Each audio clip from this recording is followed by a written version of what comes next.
What's up? Ici William Cristofaro, bienvenue au podcast du cerveau qui roule. Aujourd'hui, on a la troisième partie de la première épisode avec Jesse Jambard, notre premier invité. Donc, je lui pose la question. Le technique! Tu sais, quand tu fais un technique, t'es comme Wouah! Ouais. C'est comme. Moi, personnellement, c'est comme si j'ai jamais eu l'impression d'être capable de bien le faire. Puis on dirait que j'ai juste eu comme toi dans ma tête qui fait juste jumper puis qui vient juste comme faire le technique puis s'étirer. Genre, Ouais. tu sais, ça peut être deux questions, ok? Le technique, comment tu sais, comment tu fais le technique comme, pour que ça a l'air hot? Puis deuxièmement, au niveau de, tu sais, vu que c'est un podcast de skate, comme wellness pis des trucs comme ça, est-ce que t'as une routine d'étirement pis des trucs comme ça? Ouais. Oui. En fait, parce que pour les étirements, c'est différent pour tout le monde parce qu'on a toutes des blessures un peu différentes puis on a toutes des façons différentes de travailler avec nos corps. Fait que moi, tu sais, mes étirements pis tout, ça vient vraiment au niveau du bassin, du cou puis de mes chevilles. Parce qu'avec les années, toutes les gaps, les impacts, les blessures, tout ça, ça vient jouer sur genre... Au début, quand je commence ma session, c'est ces endroits-là où est-ce que je suis un peu plus stiff, genre je suis un peu plus raide. Fait que, tu sais, c'est ça. Puis je m'étire pas nécessairement en faisant une longue séance d'étirement. Maintenant, je suis plus rendu où est-ce que je fais quelques étirements... Tu sais, je check voir si je suis capable de me plier, de sauter, de comme faire tous les mouvements sans avoir comme mal. Puis graduellement, j'embarque sur mon skate, je fais des petits ollies, tu sais, je me réchauffe, je fais des 180, je fais des 50-50, jusqu'à temps que je suis comme, OK, là, je me sens prêt, là, je commence à faire des flip tricks. Puis c'est comme tout un genre de rituel, genre, tu sais, tu commences slow, puis tu build, parce que... Tu sais, moi, trop souvent dans ma vie, j'ai commencé trop intense. Puis là, genre, tu sais, ça fait 5 minutes, tu skates, puis t'es déjà en train de sauter en bas du 8 marches dans le parc. Puis genre, même si t'as landé ton kickflip first try, là, après ça, t'arrives, tu fais un tree flip, puis là, tu manques, puis tu whips, puis tu tombes. Mais là, c'est genre... Tu sais, même si t'as landé ton kickflip, ben là, t'es quand même pas assez réchauffé pour... Tu sais, comme commencer à mal tomber. Puis c'est là que les vraies blessures y arrivent, là, parce que t'étais pas prêt. Ouais, vraiment. Moi, je le vois comme, tu sais, étant kid, combien de fois qu'on était au skatepark, puis on a fait exactement ce que tu veux dire, puis je le vois toutes les fois au skatepark. C'est pour ça que tranquillement, tu sais, c'est de l'expliquer aux kids, puis aux tout. Si les kids, ils veulent skater longtemps, veulent pas, faut qu'on soit aligné, le corps, faut qu'il soit assez fort, étiré, puis tout, mais je vois ça vraiment comme genre, wow, tu y vas, puis après, boum, tu te fais mal ou tu te refais comme knocker. Ouais. Puis là, c'est comme, wow, ok, back to check, là, back to balance. Ouais. Puis après, tranquillement, tu repars, puis tu restarts ta session. Exact. Ouais. C'est quelque chose qui se travaille graduellement, tu sais, puis tu y vas comme tu le feels, tu sais. Il y a des gens que c'est dans les jambes, ils ont pas tant de flexibilité et tout. Fait que là, tu sais, si c'est ça, il faut que tu travailles ça. Il y a d'autres gens, c'est comme peut-être plus au niveau genre de la tête puis des épaules. Genre quand ils skatent, ils sont pas capables de genre... Tu sais, 180, ça va être dur parce qu'ils tournent pas les épaules. Puis peut-être que c'est pas qu'ils veulent pas tourner les épaules. Peut-être qu'ils veulent vraiment, mais peut-être que leur corps, il est pas assez habitué de twister. Fait que là, c'est des exercices de bassin puis d'épaule puis de torsion, dans le fond, qu'il faut que tu commences à faire. Puis, tu sais, c'est graduel, genre. Souvent, qu'est-ce que je vois, tu sais, même pour moi, avec toutes ces années de skate-là, c'est que au niveau de l'alignement, tu sais, je veux pas tu skates d'une jambe, tu sais, t'es en torsion tout le temps. Fait que, je veux pas, tout ton spinal cord s'en va de côté. Fait que là, t'es de côté. Ouais. Fait que tout fonctionne moins bien. Ouais. Puis ça arrive avec, même pas juste du monde qui skate, ça arrive avec beaucoup de gens. Puis après, quand tu regardes, c'est tous tes centres énergétiques qui sont là. Ouais. 100%. C'est comme si t'es pas aligné, ben, comme, c'est plus dur d'être vraiment comme aligné, vu qu'il y a toute une affaire de comme force, d'étirement, mais aussi d'alignement à tes centres énergétiques. C'est ça, c'est exactement ça. Tu sais, comme, moi, avec le temps, j'ai réalisé que, tu sais, je n'étais pas assez nollie puis switch parce que, tu sais, souvent, tu rentres dans ta zone de confort puis tu fais les trucs que t'es confortable.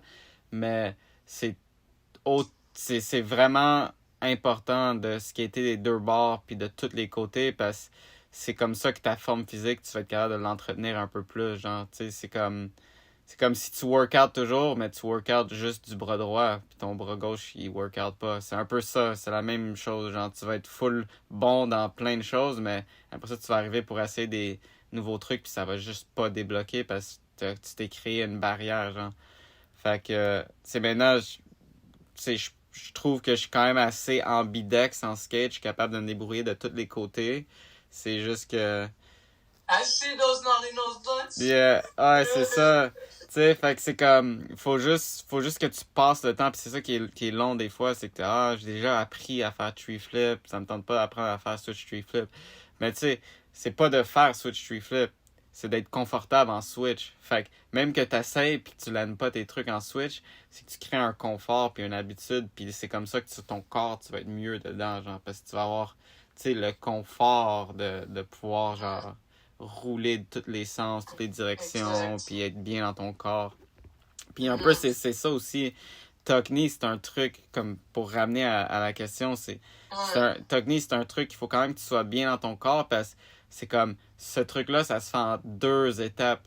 Fait que si t'as pas assez de temps dans les airs pour faire la deuxième partie qui est genre pull back, puis ça aussi, il faut que tu sois assez flexible pour pouvoir aller le tirer. Pulls back. Ouais. Puis il faut que tu sois assez warmed up. Genre, si t'es pas assez réchauffé pour aller faire ce truc-là, je le déconseille parce que c'est le genre de truc que si t'as pas le temps puis t'es en plein milieu de pullback puis t'es en train de lander en même temps, tu vas peut-être te faire mal. Genre, tu vas être tout croche. Fait que, tu sais, c'est la parfaite exemple. Un Tokni, comme moi, mon truc pour ce truc-là, genre, c'est quand je pop pour un Tokni, c'est à la base, quand je me penche pour popper, genre, je me penche plus bas encore que je me pencherais pour un ollie normal. Parce que je me penche au niveau que ma main qui va grabber va être déjà comme quasiment au niveau du ground pour grabber, genre. Fait que là, quand je pop un rocket ollie quasiment. Parce que tu veux pas bonner ton ollie, genre. Sinon, ça va être dur de le grabber. Fait que je pop en rocket ollie, fait que mon board il monte. Mais tout de suite qu'il a déjà commencé à monter, déjà que ma main est là puis qu'elle est déjà en train de le grab. Fait que genre dans la première genre split second de genre du mouvement, genre je le grab. Puis là après ça, une fois qu'il est grabé, tu sais t'es genre en rocket ollie. Fait que là tout ce qui manque c'est juste de pull. Puis là le pull back là ça va juste dépendre de combien de temps t'as dans les airs. Parce que si t'as pas beaucoup de temps, tu vas être pas capable de pull back loin. Fait que c'est pour ça que souvent tu vois des techniques sur des kickers ou sur des gaps parce que t'as le temps. Est-ce que c'est pour ça que tu fais des bonus techniques? Parce que actually, tu sais, un technique c'est incroyable, mais comment tu fais les bonus techniques, c'est genre moi. C'est comme beautiful, tu sais. Ouais. C'est ça, un bonus technique, c'est à un moment donné, tu sais, je faisais toujours des techniques, puis j'étais comme, c'est le fun. Puis là, à un moment donné, j'étais comme, j'ai le goût de faire quelque chose que je vois pas, genre, souvent. Puis j'en ai fait un, man. Mon premier boneless technique ever, c'était lui au stade. Sur un genre de 3 blocs, genre que... C'était-tu dans Stem Street? Non, c'était dans... C'était technique dans Stem Street. C'était dans Part-Time Overtime. C'était Jules Bruche qui avait filmé cette vidéo-là. Puis j'avais fait, je pense que c'est vraiment le plus beau bonus technique que moi j'ai fait. Puis tu sais, c'est ça, vu que tu le grabs déjà, c'est juste une fois que tu ramènes ton pied à l'intérieur du board, là tu pull back right away. Puis ça se fait naturellement quand t'es bon en boneless. Genre si t'as un bon boneless, tu vas être capable de faire boneless technique. Faut juste que tu sois capable d'avoir assez de temps pour le pull back. Puis tu sais, ça encore une fois, c'est au début je faisais des techniques, puis même encore, tu sais, des fois je vais venir faire des techniques, puis ça va pas être la journée, je vais être pas capable de pull back assez, puis tout, puis ça revient à... à chaque jour, il va y avoir des tricks que tu vas être capable de faire bien puis mieux que d'autres jours parce que justement c'est la journée pour, tu sais, tu te sens bien, ces trucs-là ils marchent, puis il y a d'autres jours que genre ça marche pas, genre ça va moins marcher, puis Tuckney c'est un de ces tricks là, genre si cette journée-là t'es bien dans ton corps, ça va y aller vraiment comme super bien, mais si t'es tout stiff puis t'es raqué puis tout là, ça va peut-être moins le fun à faire là. Mais ouais. Ouais, chaque jour, c'est ça, c'est comme... Même si t'es capable de faire un truc, il y a des trucs qui marchent mieux. Ouais, c'est pour ça que je dis... T'apprends plus à y aller avec le flow, tu sais. Ouais, c'est pour ça que je dis aussi souvent, c'est comme... Tu sais, peut-être tu fais heel flip à tous les jours sur le flat, puis c'est ton pocket trick, puis t'es stoked à chaque fois que tu fais un heel flip. Mais à un moment donné, tu vas le rater. Puis là, peut-être que les 10 prochains, tu vas les rater. Puis là, peut-être que le lendemain, tu vas être pas capable encore de le faire. Puis là, tu vas être comme piste parce que ça marche pas. Puis là, tu vas te dire, ah, je suis plus capable. Mais non, c'est pas que t'es plus capable. C'est peut-être que tu l'as juste tellement fait que là, tu mets même plus le même genre d'effort que tu mettais au début. Peut-être que c'est aussi ton board, il est rendu trop mou. Peut-être que t'es trop fatigué parce que t'as skaté, genre, tous les autres jours avant. Puis, tu sais, il y a tellement de choses. Fait que, moi, dans ce cas-là, si tu fais un truc comme t'as un pocket trick puis tu le fais tout le temps puis là t'es plus capable de le faire, c'est pas que t'es plus capable, c'est juste que tu l'as peut-être un peu trop fait puis t'en as trop mis, fait que vas-y en switch ou vas-y en ollie ou vas-y en fakie puis tu vas voir que peut-être ils vont être meilleurs en fakie puis en ollie ou en switch que t'aurais pensé, genre juste parce que c'est comme c'est une autre façon de skater puis tu vas le voir, tu vas le filer que ça va être différent. Fait que, moi, c'est mon conseil. Wise words, ça. Yeah. Vraiment, parce que c'est comme... C'est ça, c'est pas... Souvent je trouve qu'il y a des gens, mettons, qui ont pas skaté pendant un certain temps, ou genre qui sont un petit peu plus vieux, puis c'est comme... Ouais, je peux plus faire ces trucs-là, je peux plus faire ces trucs-là. Mais en réalité, on est capable de tout faire. C'est juste qu'il faut juste comme...